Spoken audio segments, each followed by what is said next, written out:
Hello friends. So இந்த வ்ளாகில் நம்ம பார்க்க போகிறது என்னென்னா தாம்பரம் டு ராமேஸ்வரம் ட்ரிப் தான். ராமேஸ்வரம் அப்படின்னாலே கண்டிப்பாக எல்லாருக்கும் லைஃப் டைமில் ஒரு பிளான் இருக்கும், கண்டிப்பாக கோயிலுக்கு போயிடணுன்ட்டு. எங்களுக்கு காட்ஸ் கிரேஸால் சக்ஸஸ்ஃபுல்லாக இந்த பிளான் கம்ப்ளீட் ஆச்சு.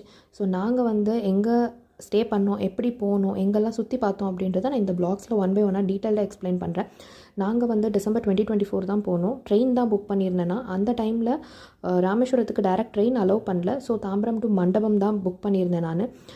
Train RMM super fast express தான் புக் பண்ணியிருந்தேன். அரௌண்ட் 6:15க்கு தாம்பரமில் ஸ்டார்ட் பண்ணி மறுநாள் காலையில் 3:15 3:30க்கு மண்டபம் ரீச் ஆகிடுவாங்க.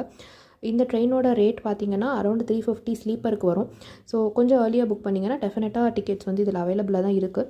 ஸோ மண்டபம்லேருந்து அடுத்து கோயிலுக்கு எப்படி போகணும், இந்த டீட்டெயில்ஸ், எங்கே ஸ்டே பண்ணோம், இந்த எல்லா டீட்டெயில்ஸும் நான் நெக்ஸ்ட் வ்ளாகில் எக்ஸ்பிளைன் பண்ணியிருக்கேன். அதோட லிங்க் கீழே நான் கொடுத்துருக்கேன். ஸோ இந்த வ்ளாக் பிடிச்சிருந்ததுன்னா do like, share and subscribe.